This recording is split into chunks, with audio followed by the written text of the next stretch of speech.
Explain the objective of monetary policy reserve bank India and discuss evolution of framework. किस तरीके से आपकी monetary policy reserve bank of India decide करता है और क्या है इसकी इवोल्यूशन से monetary policy the reserve bank of India is primary monetary policy के द्वारा रिजर्व बैंक ऑफ इंडिया और भारत सरकार का मानना है किस तरीके से मार्केट में प्राइस स्टेबिलिटी हुआ है कीपिंग माइंड और प्राइस स्टेबिलिटी तो हो लेकिन ग्रोथ के साथ हो। हिस्टोरिकली इंडिया फॉलो ग्रोथ जब historically India follow multiple indicator approach के साथ फॉलो जाता है जहाँ पे inflation credit growth exchange rate physical deficit और कैपिटल इनफ्लो का मतलब all consider side.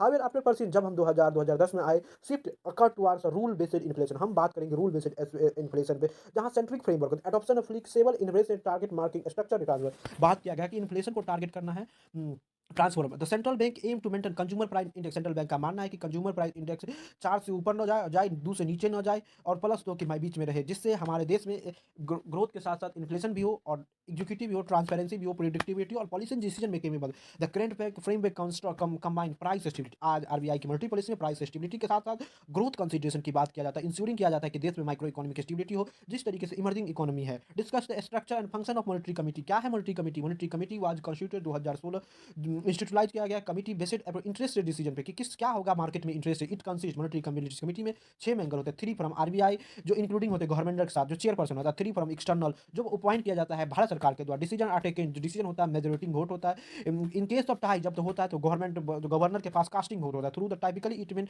By monthly. ये मीटिंग 2 मंथों में एक बार होती है और डिलीबरेट करता है पब्लिश करता है minute of voting such enhance इससे ट्रांसपेरेंसी है। Monetary policy committee ensure the monetary policy are less discretionary एक तरह का डेटा ड्राइवर होना चाहिए जो मार्केट में आरबीआई का फाइनेंशियल स्ट्रेंथिंग कर सके इंडिया की क्रेडिबिलिटी को और financial market. Examine the tool of monetary policy use to RBI liquidity and RBI uses quantity as well as quality. वो क्वांटिटी पे भी फोकस करता है क्वालिटी पे। आरबीआई की क्वांटिटेटिव कहते हैं क्वांटिटी में उसके रेपो रेट आते हैं रिवर्स रेट आते हैं सीआरआर आते हैं एसएलआर आते हैं ओपन मार्केट ऑपरेशन ये क्वांटिटिव होते हैं। Quality the repo rate is the key policy rate. जो रेपो रेट होता है वो की पॉलिसी रेट होता है एमपीसी को आपने सुना होगा कि आज रेपो रेट बढ़ा दिया रेपो रेट घटा इन्फ्लेशन ओवरऑल बोरिंग कॉस्ट जो आपके बोरिंग कॉस्ट को इन्फ्लुएंस करता है बाय रेजिंग रेपो रेट। जैसे रेपो रेट बढ़ता है इन्फ्लेशनरी फ्लेसर कैन बी कंटेन जो महंगाई है कम हो जाएगा क्योंकि मार्केट से पैसा कम हो जाएगा। बाय रिड्यूसिंग इकोनॉमिक ग्रोथ इससे रिड्यूसिंग ग्रोथ हो। ओपन मार्केट से होता है कि आरबीआई अपने शेयर को बेचती है और मार्केट से पूरा पैसा उठा लेती है। क्वालिटी टूल में क्रेडिट कंट्रोल मोरल सस्पेंशन करती है गाइड करती है क्रेडिट ऑटोकेशन प्रायोरिटी से वो गाइड करता है क्रेडिट ऑटोकेशन की महंगाई आने वाला अब पहले से ही बताता है फाइनेंशियल स्टेटमेंट कभी कभी मोरली बताता है। Analyse the transmission mechanism monetary policy India challenge क्या क्या मॉनेटरी पॉलिसी से चैलेंजेस हैं monetary policy transformation process through which change policy. किस तरीके से मॉनेटरी पॉलिसी में